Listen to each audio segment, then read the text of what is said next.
Mark Shaw, this is an opportunity for you to talk to us about the importance, relevance of your recent book.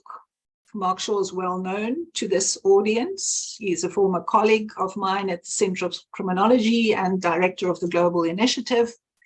And over the last 5 years, there's been 3 books that emerged under the name of Mark Shaw.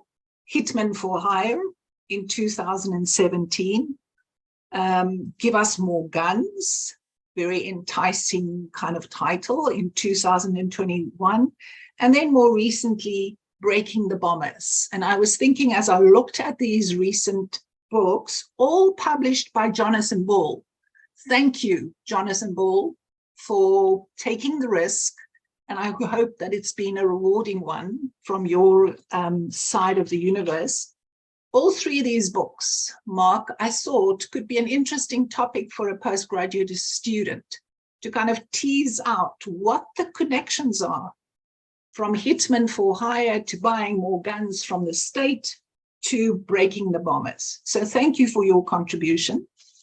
On the panel, we have, in the first instance, a fellow South African, Advocate Vusi Pikoli, who's got a very long history. For purposes of our conversation this morning, I think because he was so critical a player in the design of a state apparatus, an anti-corruption body that could begin to engage at a very critical time of South Africa's democratic history, to engage with the responsibility and the challenges of the state in fighting what then became quite a violent anti-crime formation in South Africa. So Vusi, welcome here this morning.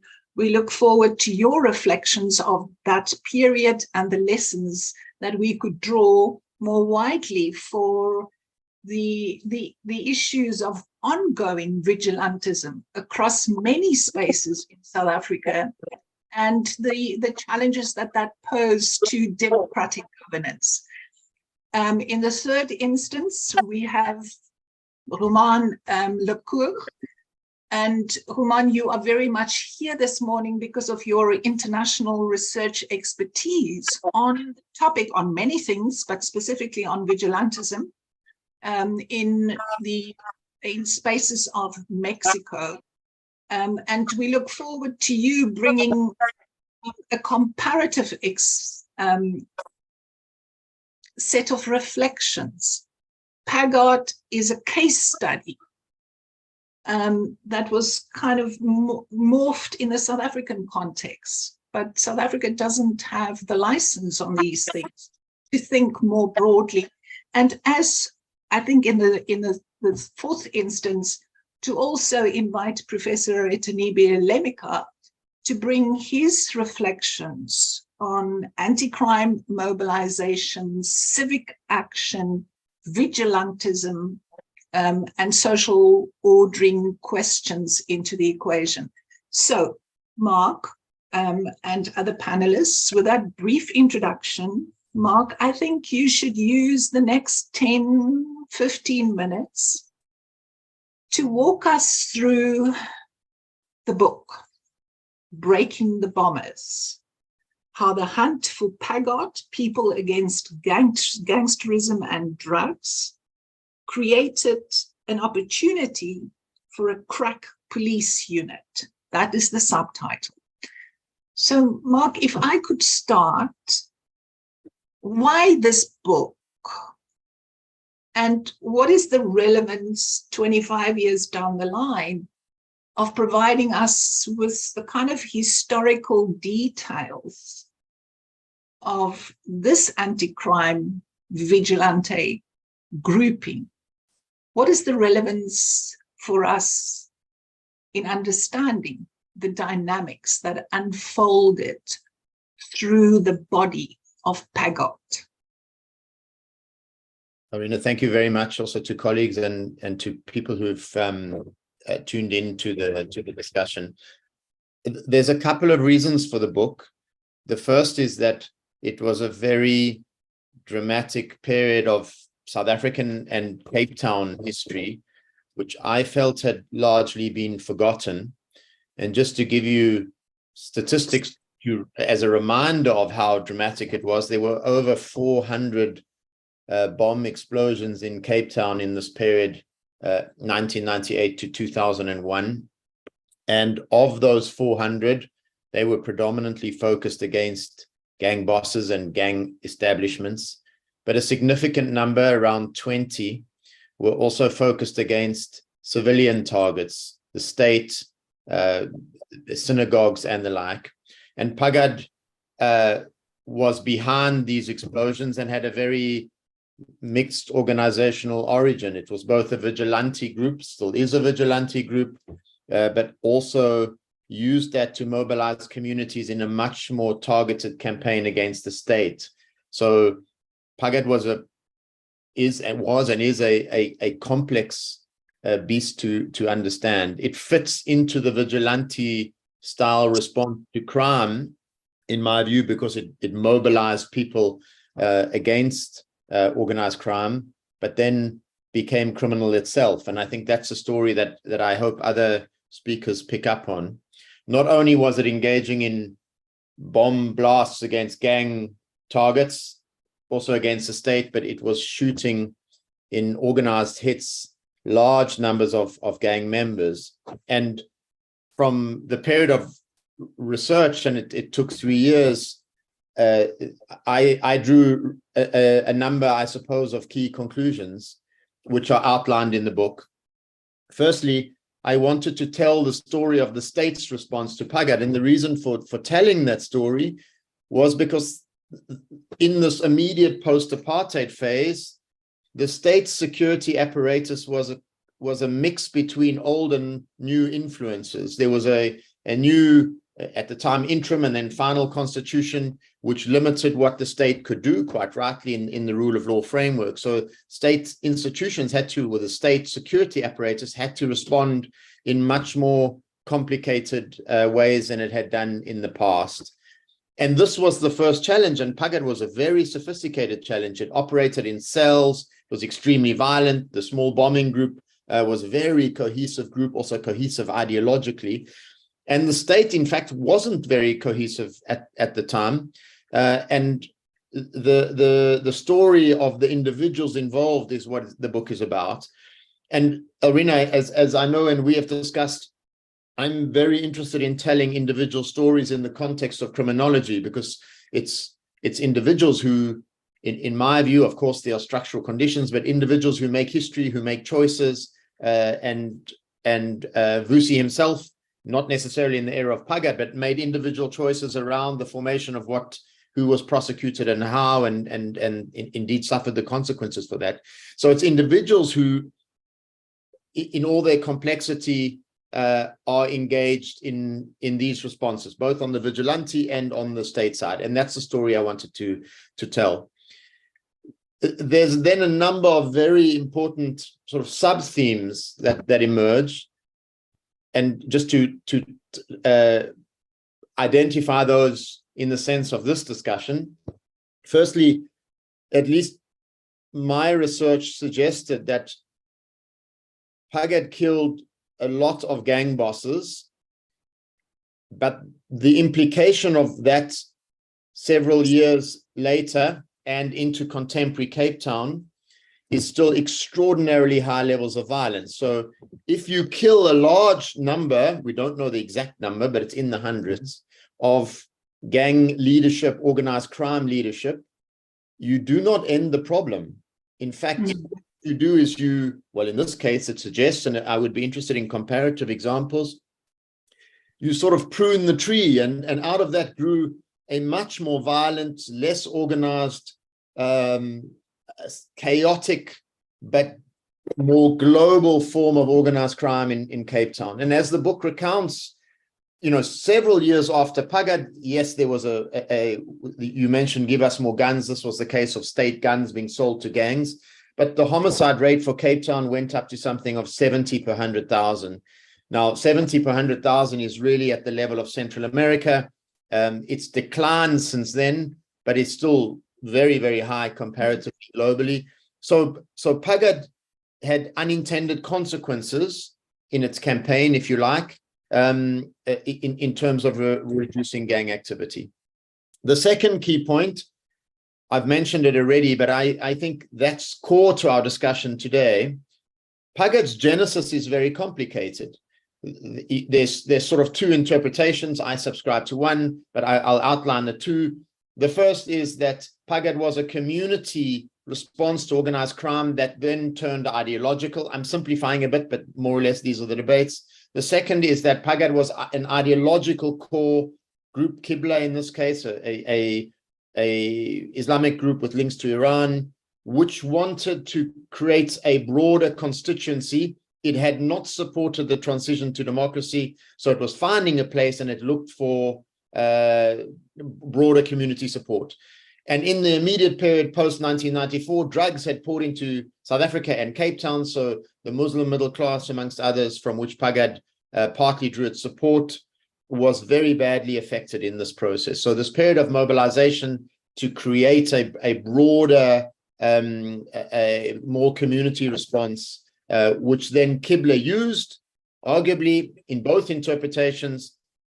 When the state began to target PAGAD after a period of confusion, which is outlined in the book, Qibla could say, look, the state is targeting us. We're the good guys. We need to target the state. And that's what effectively happened through a series of bomb blasts, which PAGAD has never claimed responsibility for, which caused great destruction and loss of life and great fear. And that's one of the things that I think was very important to highlight is many people, including survivors of the bombings, didn't want to talk on the record because they still feared PAGAD. There was a lot of rumors about who had planted the bombs, etc. The third big area, so the second one is more around vigilantism, what it is, where it becomes, and maybe I should just finish off that point. The vigilante groups, apart from being, if you like, ideologically used, as I've tried to outline, when they were robbing organized crime establishments, drug houses, shooting gang bosses or the like, they turned criminal in three ways. Firstly, through extortion. They would take money from some people to not be killed. So the beginning of the provision of extortion-style economies. Secondly, they stole weapons from the state to be able to engage in violent activities. So they became criminal in the sense that they needed those weapons. Thirdly, when they invaded houses, they would steal drugs and cash on instruction. They were meant to provide that into the central core of PAGAD leadership and funding. Many began to take that for themselves and justifying that. And so those processes of sort of the political economy of PAGAD in ideological community support and then criminal in these sets of complex interactions, PAGAD, in my view, becomes a kind of organized crime group itself. And PAGAD has now split, and indeed, you can say that several of its members are now, or ex-members are involved in organized criminal activities. The third big component of the book, as I've mentioned already, and I think this is the most important in some ways, was that, in my view, every state has a tradition, a bureaucratic tradition of security maintenance.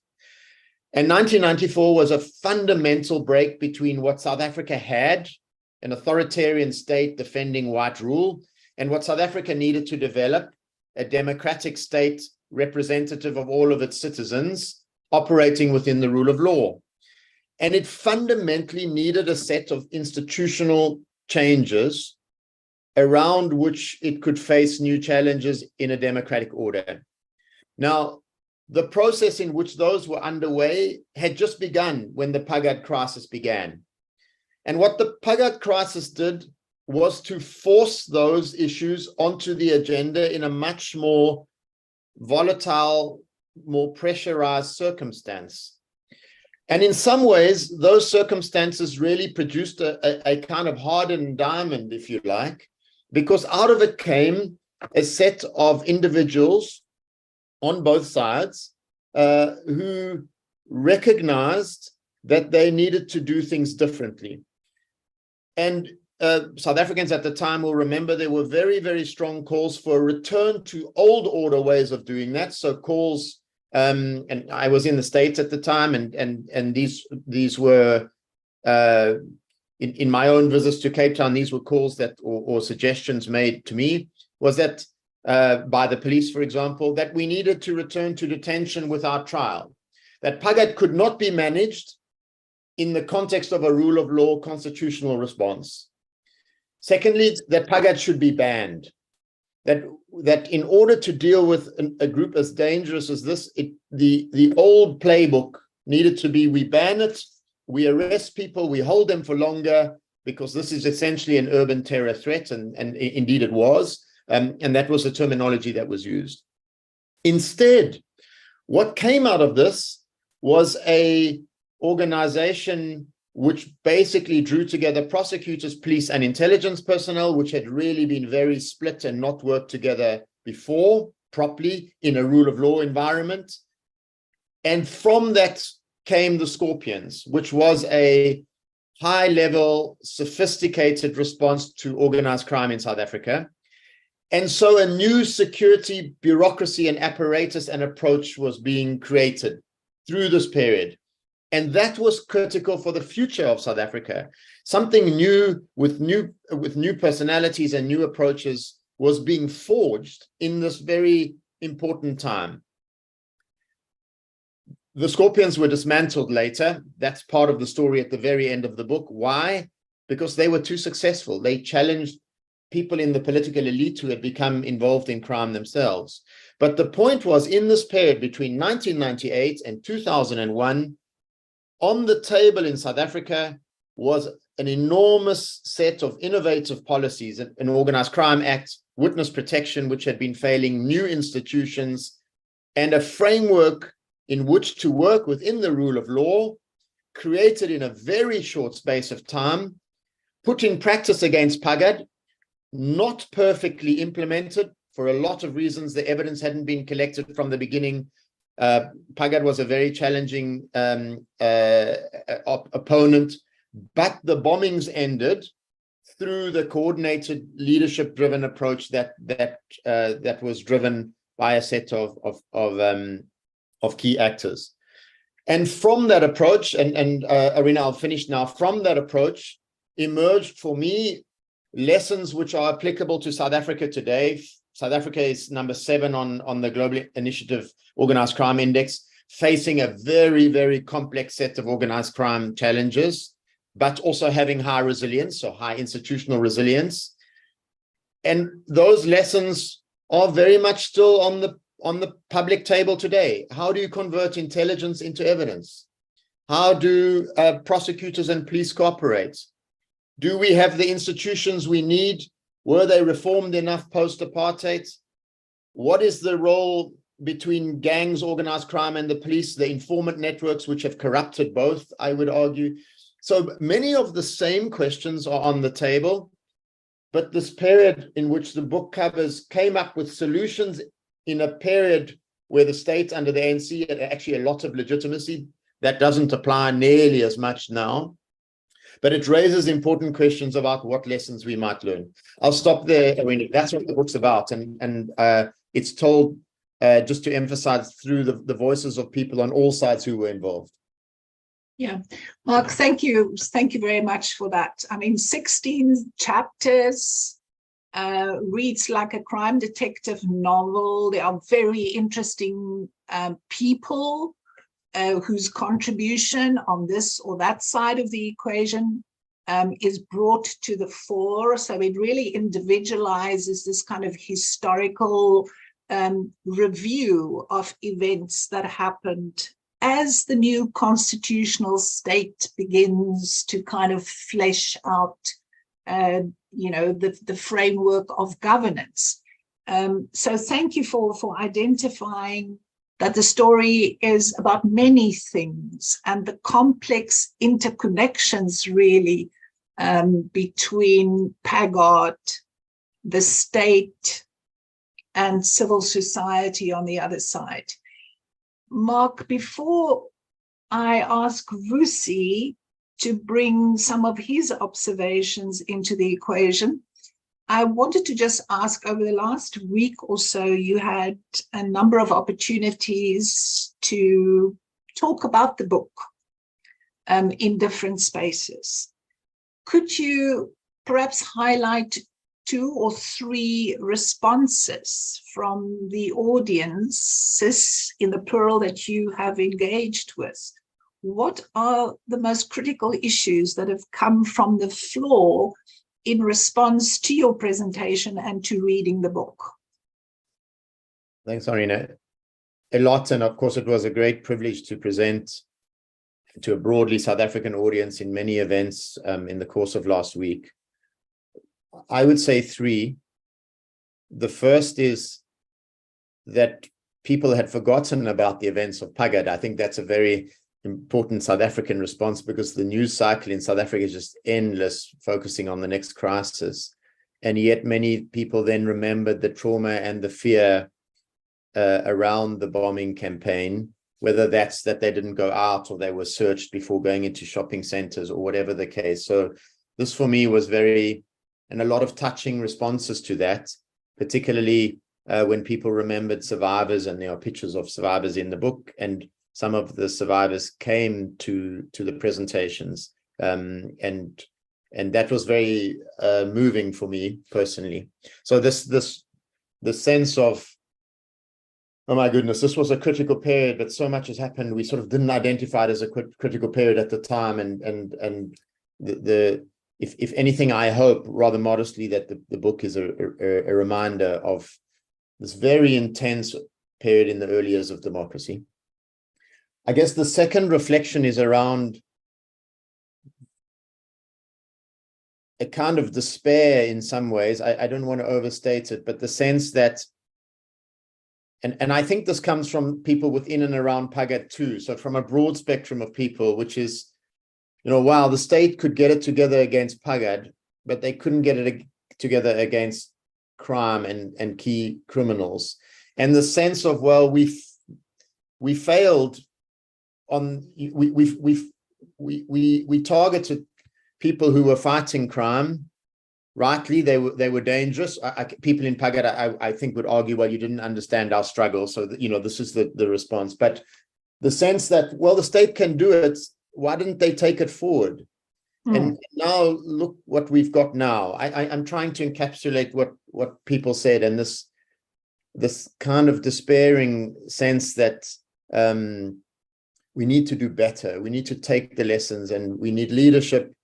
And of course, there's an election coming. To what degree does crime and response to complicated crime mean in contemporary South Africa? And the third, and I say it last because I hope it segues into what others will say, is the issue of vigilantism itself. And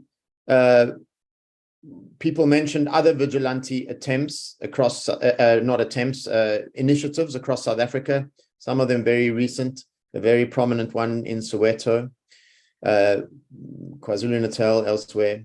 And the sense that vigilantism grows when the state is weak or not focused on crime, that vigilantism has an ideological veneer, whether right or center, it develops that because it has to PAGAD was perhaps an extreme example, but the other examples are no less important.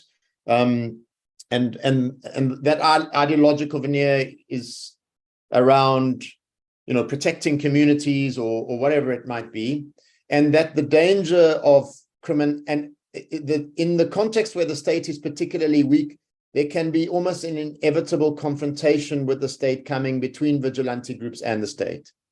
And that this process of vigilante groups first beginning to try and seek a symbiosis with the state, and then breaking and challenging the state, and then the state responds, and this exactly the course of the PAGAD story. The state then targets vigilante groups, quite rightly, and it has to because they threaten the state. But the almost immediate response is, well, then why do you target us and not criminals? So this very complex interplay in the discussion around vigilante responses to organized crime. and the kind of red lines for vigilante and community action. Where is the red line for community action? Should communities engage in raids themselves on organized crime outfits? Should they pass information to the state when they know the state may be corrupt, and that that may not be a meaningful thing to do, and indeed may bring a focus back on them? And so these were the kinds of the debates we had. And to finish off, I think for me and for others in the multiple audiences, one of the key things is that community action is needed to respond to organized crime, but it has to be done in partnership with the state. And in a place like South Africa, it means that the state has to be fixed, whether we like it or not. The institutional capacity of the state has to be made accountable, fixed. Corruption has to be challenged. And that's a process. It's not something that's achievable overnight. It may sound very obvious, but that's the only way forward unless you want to devolve into a kind of militia style gated set of communities, both protecting themselves from organized crime at best, or at worst becoming criminal themselves. Thank you, Mark. I'm sure that Roman is sitting there and contemplating how he can link to your discussion on the sort of fraught relationships between local strongmen, or what he calls Mexican autodefensas, and the relationship with the criminal underworld and with the state. How complex is that terrain, and how it never sits still, how those dynamics evolve in mysterious ways as, you know, the days tick past. So, Roman, I'm sure that you're quite prepared on that side to also bring the Mexican equation into our discussion. But before we do so, Vusi, I'm going to call on you to offer some reflections on PAGAD as one case study, but so many case studies of vigilantism emerging across the kind of landscape of this country. And being reminded of your role also in the Khayelitsha Commission of Inquiry, how that also touched on the issue of self-help initiatives. Please, Vusi. Thanks, Rena, and greetings to everybody.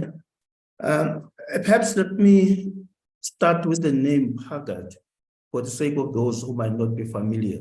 PAGAD is an acronym that stands for People Against Gangs and Drugs. And perhaps that's where the first fault line lies. I would have preferred, people and police against gangs and drugs. For me, that's the first fault line. And why so? Why is it just people against drugs and gangs? It is because of a breakdown in the relations between the police and the communities. It is because people lacking confidence and trust in the work of the police. That's why we ended up having this vigilante group. Obviously noble in its intentions of fighting gangs and drugs, but isolating itself from the police because they've lost trust and confidence in the police. So Mark has carved beautifully a local example which has got global characteristics. The scene is set in Cape Town, but it could have been anywhere in the world because of the same principles that apply. So this takes me then to saying, why do we have such a situation arising? As I said, people lose confidence in the police, lose trust in the police. And then police, most of the time, fail to respond to call outs by members of the public, or their response time is very slow. By the time they arrive, things would have gone bad. Secondly, you have shoddy police investigations. And most of the time you find that even the crime scene is not properly cordoned off. The crime scene most of the time gets contaminated. And it's very difficult then to be able to use whatever evidence that could have been collected at the crime scene. Thirdly, it's a question of poorly trained investigators, and at times also prosecutors struggling to deal with gangs, which is then normally tied up with allegations against the police being accused of colluding with criminals, colluding with gangs, being in the pockets of gangs. And then in that situation, then the public gets so frustrated and they resort to self-help. And Mark's book also is situated, within a period of a transition from autocracy to democracy, where we have got a constitutional democracy in South Africa, where the rule of law is paramount. Now, you would have the police pleading, constraints or operational constraints imposed on them as a result of the new constitution, unjustifiably saying that the constitution favors the criminals. That's why they are not as effective as they should, in their work. For me, this becomes unjustifiable because in the past, the South African police were so used to policing opponents of the apartheid government. Therefore, emphasis was more on policing liberation movements in South Africa, and very little attention being paid to the fight against crime. So in the transition, all that had to be changed. And then you start then hearing, because in the past, they would rely more on extracting confessions through torture, which case has since been outlawed in terms of our new constitution and being a state that's governed by the rule of law. And now this is where things then started going sour. Yes, people were genuinely concerned about gangs, genuinely concerned about drugs that were proliferating, the townships. So this is where perhaps the problem is in terms of lessons that we can draw from Mark's book, basically, is that governments should work on human security with a capital S, not with a small s in terms of state security, more looking at national security considerations, which would then force governments to attend to socio-economic conditions that become also the breeding grounds for such acts of criminality that would allow organized gangs, organized syndicates to thrive within communities. So for me, these are the issues that Mark clearly identifies in his book, and we should not lose sight of those issues. Briefly coming to perhaps possible solutions. Well, obviously, the starting point would be for the police to improve their efficiencies, and to improve their response time, and to make sure that they are very effective in the fight against crime, not only in combating crime, but also being involved in social crime prevention issues, which will go beyond the police. it will go to other state departments, the Department of Social Development, Sports, Education, Health, and so forth. And then obviously, we need to have better cooperation and collaboration between the communities and the police to ensure that you don't have then that breakdown of relations between the police and the communities. Thirdly, again, something which seems obvious, but we don't see its effect.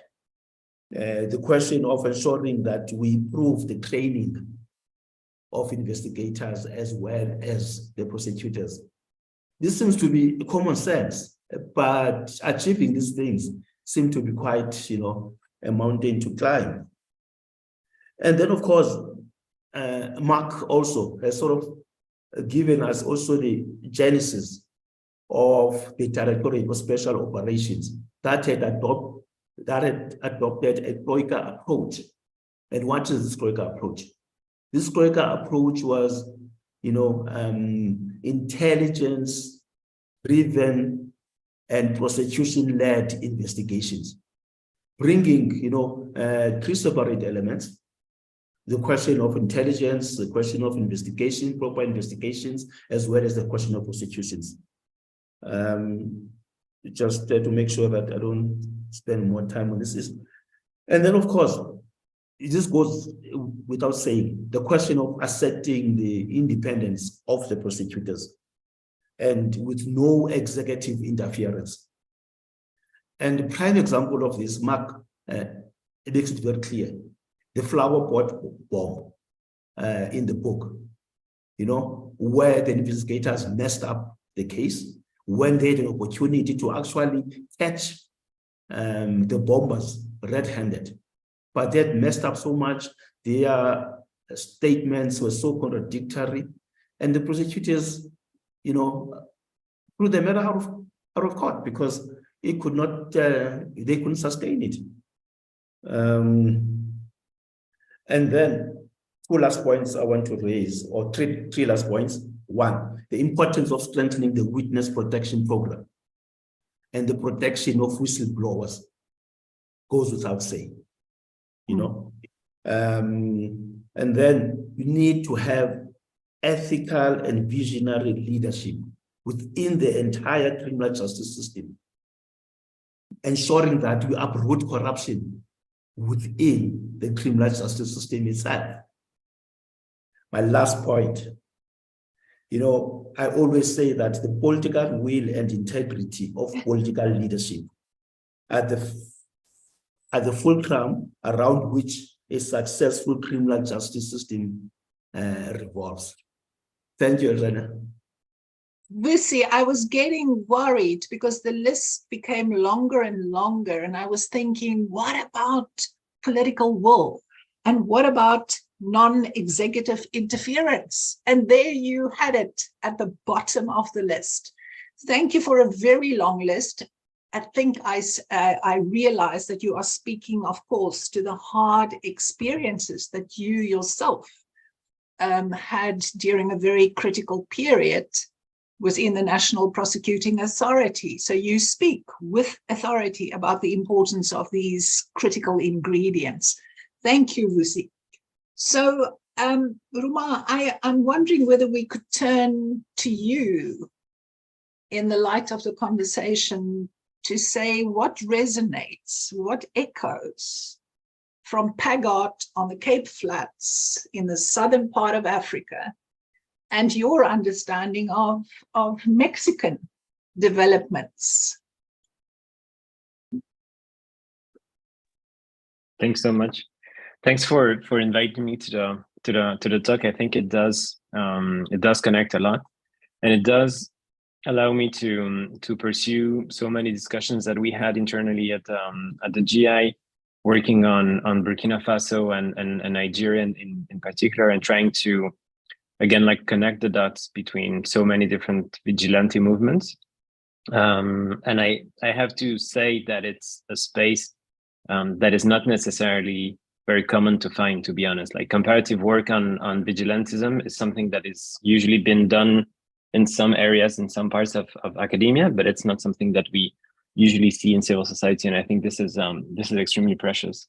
Of course, we have been discussing these issues with Mark when I was working on drafting the Vigilante report on the Mexican case, and I think there's so many connections that really resonate today. Just very briefly to introduce the Mexican case, basically the groups on which I've been working for the past 10 years were located in the western part of Mexico. It's armed groups that presented themselves as vigilante groups under the name of self-defense groups, autodefensas in Spanish. They were created in February 2013, and they raised up to more than 15,000 armed men, very armed in many cases.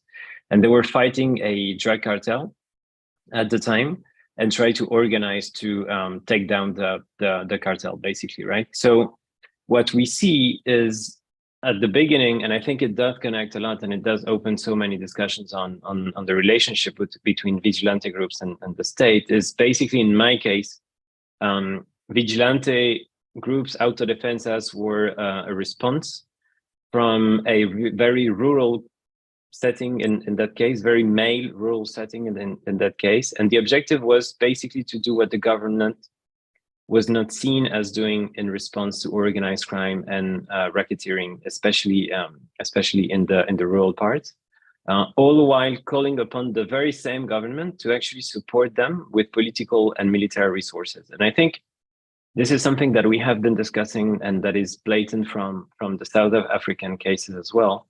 And kind of the huge paradox within vigilante movement is basically, while vigilante usually profess to belong to tradition of self-help and autonomy, taking justice into their own hands, they usually and simultaneously feed the demand for more state presence, more state intervention, especially by backing their uprising sometimes, but also by just like doing what the state and the government is supposed to be doing in very theory, basically, right?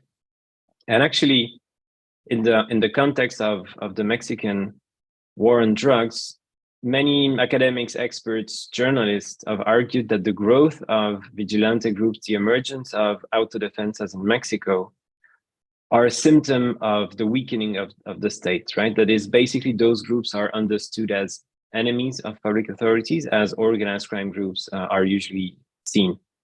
My work, and I think it does connect a lot with what we were discussing today, tries to move and present a slightly or very different hypothesis, actually. And I'm saying that the emergence and the multiplication of autodefensas groups and even drug cartel groups does not mean that the state has withdrawn, that does not mean that the state is weak. I think it does illustrate the way negotiations, the way governance, and the way criminal governance have evolved in the past years, and the way relationships between armed civilians and government have transformed in so many regions of Mexico. And I think it does apply in other contexts. In this arena, I think, again, what we have is a will, and a very strong will expressed by the autodefensas and the vigilante groups in general to seize authority, to reclaim order, to impose moral order in many cases, and to take action themselves, usually again calling for the federal government or the government in general to intervene as a kind of guarantor of the law. And again, this is the paradox of the vigilante groups, I think, is basically you have armed or less armed, but citizen movements that are committed to violate the law in order to reinforce or in order to enforce it in a way. And I think this is what makes vigilante groups extremely complicated and fluid to study and understand. I think it's what makes them so interesting today in understanding, again, new sets of relationships between organized crime, armed civilian or less armed civilian, and public authorities. In that sense, and in the Mexican case, again, the autodefensas were extremely armed. And to tell the story very short, they ended up transforming in so many different small groups that are today active in so many licit and illicit markets. So in a way, And I think it's another important idea about vigilantes is that in a way, vigilantes claim, but I think do not really aim at eradicating crime. I think instead, they might settle for trying to regulate it and limiting it to more morally acceptable forms of crime, but also to try to show and broadcast an enormous discontent against the state in response to violence and crime. Of course, a phenomenon that we've seen in so many different contexts, without a proper ability or will to actually eliminate organized crime. I think in so many cases in Mexico and Central America, basically vigilante groups want to regulate violence more than eliminating it, maybe because they know they can't actually do it. And they mostly want to change the way criminal groups are operating in their regions. So in a way, I think, and pushing the idea of relationship between vigilante groups and the state, I think it's, in my case at least, a very interesting example of how you have civilian groups, criminal groups, armed groups led by very specific men, leaders in this case. And it does actually illustrate the emergence of a new set of power brokers or intermediaries for violence at the local level. So those leaders are able within and through the vigilante groups, I think, to accumulate local power, basically to become a kind of political boss, if you wish. And they become, when they manage to do so, extremely attractive for the authorities to actually govern through them, which is not very original, honestly. You have so many examples of, you know, like criminal groups or armed groups acting as proxy governors for governments all around the world. So you have basically public authorities kind of delegating power, delegating so many tasks to vigilante groups at the local level. I think especially in the rural areas in which I've been doing field work. So what I've been trying to show is, in a way, when vigilante groups operate on the ground, it's usually quite easy, especially if you're doing field work, to actually understand, but also to document the enormous set of relationships that tie those vigilante groups to public authorities. First, and it's usually quite hard to demonstrate, but people usually talk about it, it's money, right? Because those vigilante groups, they have usually a huge paradox that basically you need enormous hours of work. You need to be on the streets, you need to patrol, you need to set up checkpoints, you need to commit yourself to so many kind of community activities in a way, but you don't get money out of it. What happens usually is the state, when the state tries to cooperate and use those vigilante groups to work for him, it can promise, you know, a small salary, a small stipend, and say, I will pay for gas, I will pay for food, I will pay for trucks, I will pay for weapons, uniforms, radios, and even maybe paying you something per day working on the vigilante groups. The thing is, usually what the state does is just a promise. At least in the Mexican case, it works this way. So when the state is not able to fulfill, again, this promise of actually supporting the vigilante groups need to be able to sustain their operations. And it's a very expensive operation because, again, you have to be on the streets for a long time.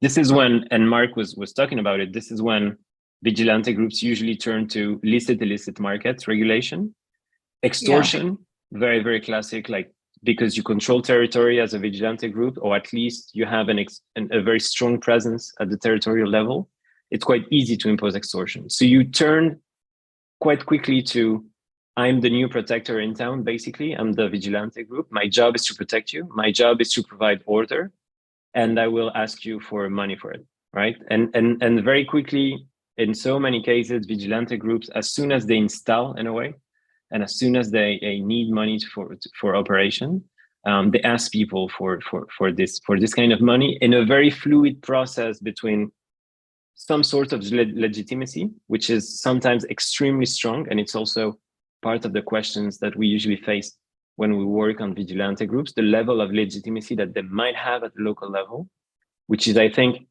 and from my perspective, extremely tied to the efficiency they're able to offer against criminal activities for the local people, something that usually local people blame the government for. Like, the government is not capable of bringing crime down, for example, is not capable of making my streets calm, my hill calm, my community calm, the vigilante groups is able to do it. And if those guys are able to do it and they're able to do it better than the government, I will give them money and I will support them with legitimacy. The thing is, and I will conclude with that, I think is the huge challenge between the rise of vigilante groups, because they're extremely efficient, because they're cheap, honestly, for the government.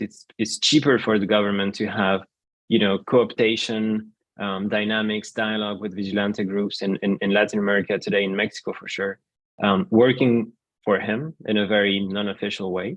The government is usually very keen on letting the vigilante groups proliferate, but also engage in extortion activities in a way of saying, you know what, if you have a sustainable kind of scheme for making yourself financially sustainable, just go for it. As long as you don't do much in terms of, I don't know, troubling political order, for example. And then the thing is, the relationship between the government and those groups are, as Mark was saying, they're extremely unstable in a way. That's a huge problem that we have. Like, usually vigilante groups might seem efficient at short term, at least, because they're able, for example, to take crime down. But as soon as they turn into a new kind of criminal group themselves, they might become a source of instability as well. And the thing is, usually what you see with those leaders in Mexico, the auto defense as leaders, is they start to accumulate, and they're able to accumulate power, reputation, resources, political power, legitimacy, etc., very, very quickly. And very quickly they start saying, you know what, I will try to convert this kind of illicit power into licit power. So I will present myself for elections, for example. I will start repressing other citizens' participation. And usually the government is, again, quite happy at the beginning and then quite unhappy when it sees the brokers accumulating too much power. And the thing is, it does create this context in which, and I will finish with that, it does create a context in which normal or at least unarmed citizen participation is extremely difficult in a context in which you have those armed people, vigilante leaders, vigilante movements saying, I am citizen participation, and I will do my best to protect and serve the community. So I think it does create this kind of extremely blurry and fluid context. And again, like the comparison between Nigeria, Burkina Faso, South Africa, Mexico, or Colombia in that case is extremely fruitful for the discussion. Thank you. Roman, that was a short course almost in the very exciting research that you've been doing. And thank you for picking up on the parallels. We clearly don't have enough time, because I think I can sense that this comparative perspective may take us quite deep down the conversation on vigilantism. Professor Alemika, let's just take stock. We have 6 minutes until 3 o'clock, and then we still have 10 minutes. So may I ask that you use your 10 minutes to reflect on the echoes from Nigeria, and then we will conclude. There is one question that I see Simone Haysom posted. Mark, what did writing this book about the past make you realize about what we're getting wrong or right in the present? So maybe as the last shot, and in response to that question, Mark, you can give us a short response. Professor Alemika.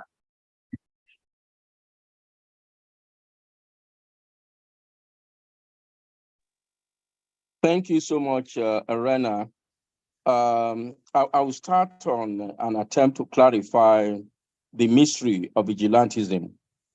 And I think the concept has evolved in some way that is sometimes pejorative and sometimes had a positive connotation. And I think we need to understand this mutation from pejorative concept or notion to a more positive or functional concept. And I think that has been the history of the concept of vigilantism. Fundamentally, I think when people talk about vigilantism, they are talking of two phenomenon in one. First, they are talking about self-help in preserving safety and security without formal police powers or authority. An element of vigilantism also generally is actually retribution violence. The violence is often a composite element of vigilantism. So in some contexts, and I'm now trying to indicate that there are times where vigilantism might actually be in support or supported by government. And there are times in which vigilantism is antagonistic towards government. So there is a lot of mutation in the course of the life of a particular vigilantism. In the case of Nigeria, and I think I'll come back to that with something that Mark said earlier.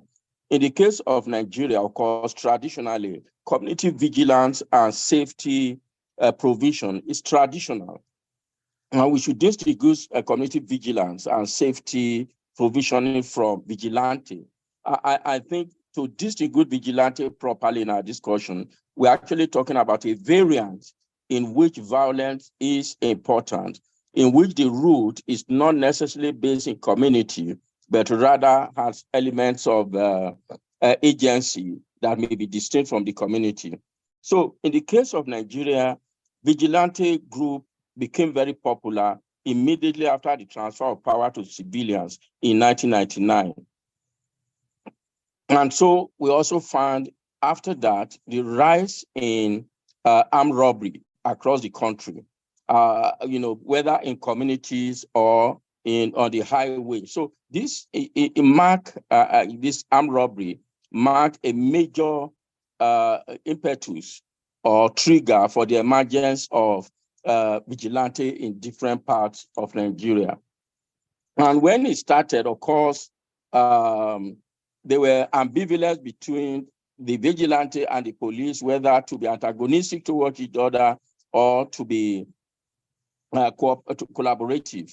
But what was then discovered was that, in fact, those vigilantes, despite the use of extraordinary, extra-legal means, were enjoying popular support from community to the detriment of the police. So you find the police find a way of accommodating them, requesting that rather than acting outside of the law, they should act under their protection. And I think this is very important. Police sought to incorporate them or co-opt them as part of their larger network of service provisioning. So over the years, we find proliferation of vigilante. And there are two types of vigilante in Nigeria. There are those that actually register with government and have become more or less lawful agencies, have paraphernalia of legality. But there are those who remain basically community initiative and charge, with the consent of members of the community and even a community, some committee around them. They charge residents protection fee. So you live in a neighborhood, you are asked to pay 2 rands every month, and that money is used in some way, not to pay a salary, but some kind of allowance to those who engage, who are involved. And that's, again, another variation. So we are dealing with a very complex issue that, like I said, is on a continuum from outright outlaw to at a point where, in fact, they have become almost a part of government. So there is this, what I've just said, a proliferation. But in doing that, I think the challenge with vigilante, first that we must note, one is they do in fact contribute to, whether the outlaw ones or the relative legitimate ones, they do in Nigeria contribute to reducing the fear of crime and incidence of crime. But most of them use extra-legal means, including lynching and extrajudicial killing. So we need to understand this dimension. Most of them also are not accountable. There are no effective oversight to their function, even when they are community-based and they have some kind of relation with the social organization. So we must also begin to look at that character of vigilante. I think what I need to do, because we are pressed for time, and probably will come back with question and answer if there are this, because I think there is similarity in what has been pointed out in Latin America and Nigeria. But I think what we need to look at is what is basically the challenges. They are capable of transmuting from militias, from vigilance to militia, and that is a problem in Nigeria. So you find vigilante transmute from providing safety, becoming a militia that is either religious or ethnic in character, and therefore threaten the safety of those who belong to certain religious or ethnic categories. And this is, again, some of the threats we find in Nigeria. Then also, whether they collaborate with government or not, they remain committed to using mechanisms and means that are inconsistent with democratic governance. It doesn't matter whether they are totally outlaw or in fact they have collaboration with government. So let me just conclude by saying, in some cases, what the government or what law enforcement agencies in Nigeria have done or hope to do in some cases is actually to provide a legal, some kind of regulation for the formation of vigilante, their functioning, their enlistment, and their operations. And that, in some cases, be successful, in some cases, it's not been successful. But I think what should be finally an issue of concern for research, which I think I want to draw, South Africa, is when does vigilantism arise? It does appear from the South African and Nigerian experience, it does appear that we may find this emergence in one condition, not exclusively, when there is a disjuncture between past and emerging security norms and architecture. In the case of South Africa, it was a movement from apartheid to a democratic government. And PAGAD tried to probably emerge in that to fill some gaps. And as Vushi said, that period in which there is a disjuncture between the past architecture and the new architecture create what one might call an emerging configuration of a new security architecture. And at that point, there is all kinds of ambiguity, ambivalence, which of course make the agencies less effective in dealing with insecurity.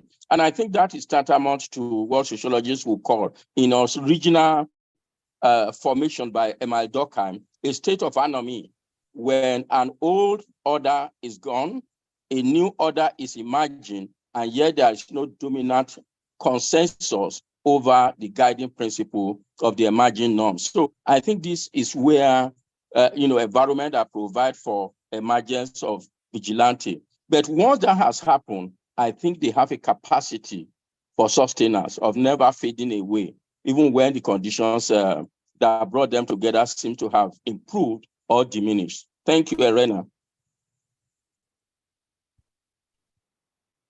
Professor Olemika, in 8 minutes, thank you for allowing us to almost bring this discussion to a conclusion. But before we do so, Mark, did you want to respond to Simone's question?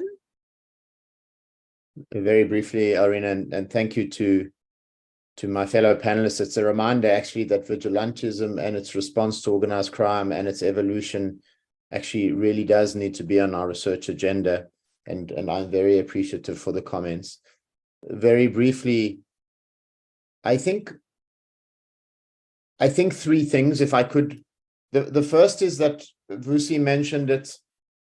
I think in the period 98 to 2001, South Africa had a great, the ANC carried great legitimacy in comparison, say, to the old police agency being incorporated. And so there was space for very innovative leadership, and key people emerged to take that role, and they had been brought up and grounded in politics, and so they had experience of political management and the like, and you saw them emerging. And I think this is one of the key issues that made the response so interesting and effective.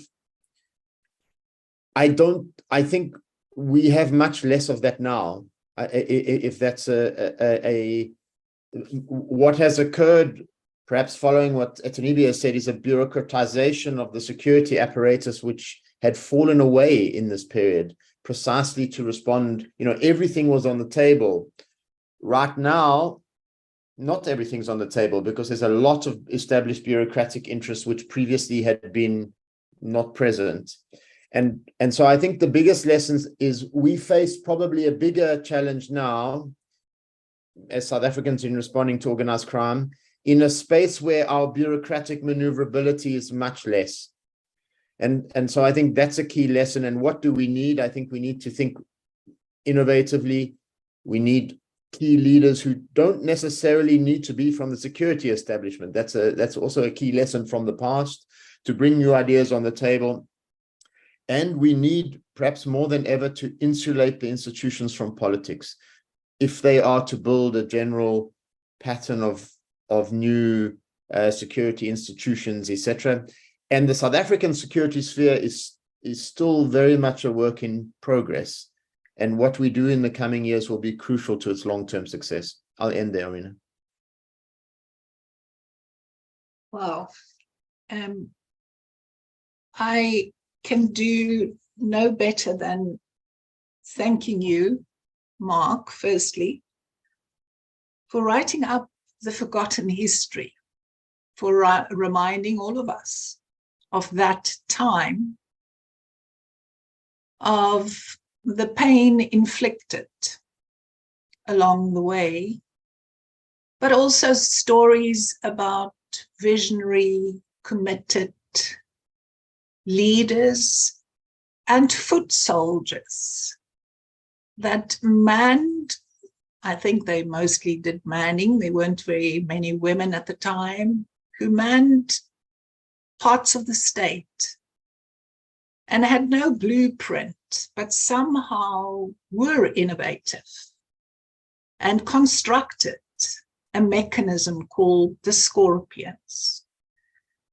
Vusi, thank you for reminding us that you were part of that attempt to carve out a mechanism, and that you watched in the end how interference from the executive and the absence of political will actually devoured the kind of spirit of the Scorpions. Let that be a reminder to all of us. Rumaan, I heard you use the words, the paradoxes embedded in self-autodefenses initiatives.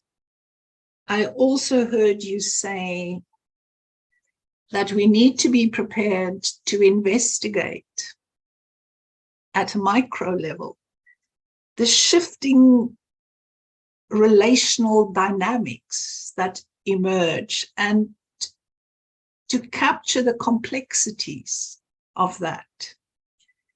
Professor Olemeka, of course it would be you, the sociologist at heart, that would drag Durkheim into the equation and to say two things. The one is, let's pause and just do some definitional work. Let's not forget about the importance of conceptualizing vigilantism and recognizing its endless variance. And secondly, let's rise to the sociological invitation, and that is, what is it about? Context, situation, enemy, or perhaps in more Marxian terms, the interregums that arise within which vigilante initiatives emerge and flourish. What a conversation. Thank you. We're 1 minute over the deadline. Thank you all. And I'm handing over to Claudio and Julia, because I think there is some ceremonious ending of your 24-hour marathon. Thank you. Thank you very much, Arena. Yes, you're right. So this is among one of the 4 last panels of the OSI 24. Therefore, we have Tuesday Reitano here, which is one of the co-organizers of this conference, which will give some final remarks on this 4th edition of the 24 Hours Conference on Organized Crime. Thank you very much. Thank you, Elena. Thank you, Julia, for the handover. And it is my great pleasure on behalf of the Global Initiative Against Transnational Organized Crime to close out this edition, the 2023 edition, with some final remarks from all of us as the co-organizers, GI-TOC, CIROC, YASOC, and ECPR on organized crime. As many of you know and have joined us year on year, the concept of the OC24 conference was born into the peak of the COVID lockdowns in 2020, built very much around an innovative idea, which was whether or not we could still host a conference which would bring together scholars and practitioners from around the globe all together to promote an exchange of ideas and knowledge without ever having to leave our homes. And what we found is that the answer was a resounding yes. Exceeding our wildest imagination, in our inaugural year of OC24, we hosted more than 3,000 people, over 25 hours, in fact, with 5 concurrent streams of presentations, short films, expert panels, and more than 300 speakers from 45 countries. It was dynamic, it was energetic, and it was certainly a bonding experience for many, staying up late into the night and giving everyone a chance to share their knowledge and ideas in an inclusive and open format. With no cost to participate, the virtual conference allows a higher proportion of participants from developing countries and more junior academics to engage than we would usually see in a physical conference. So even now, when the airways and borders are back open again, and the opportunity to travel has returned, for us, there was no way to turn back on OC24. And as we wrap this 4th edition of the conference, we have again had over 300 speakers in all of the 6 countries, and on average between some 30 to 60 participants for each of the 68 panels we hosted, which is indeed a fantastic turnout and shows the continued interest in OC24. So as we close off and say goodbye to this year's edition, we'd like to express our most sincere thanks to everyone who's participated, and in particular for the very warm spirit of your participation, with collegial discussions, a bright exchange of ideas, views, and global experience. We'd like to thank all the speakers and moderators who stretch the boundaries of their working hours to join panels late at night or early in the morning, and for the commitment they show by doing so. We'd like to thank all of the organizers who worked for months to prepare the event, to screen the panels and review the submissions, to build up paper sessions and make this remarkable agenda possible.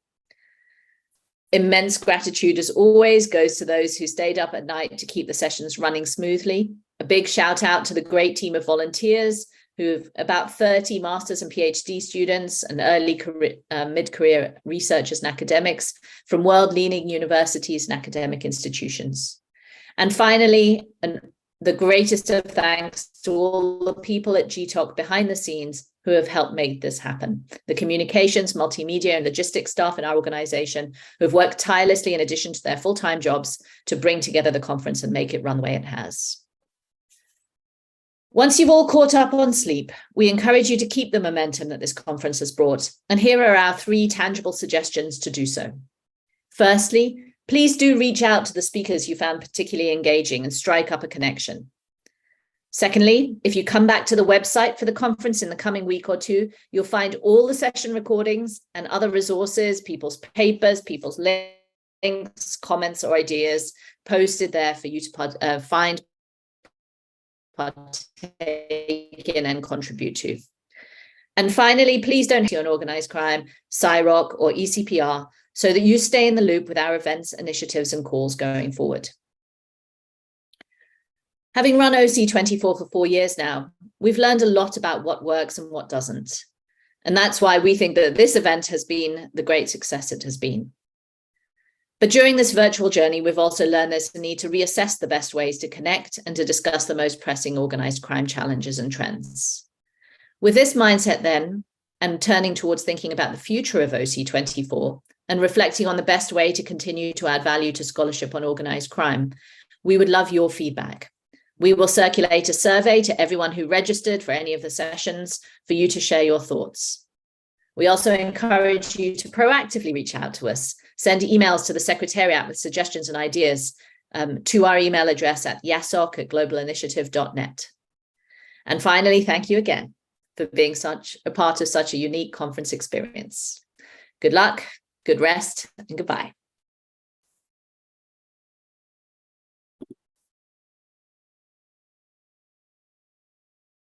Thank you.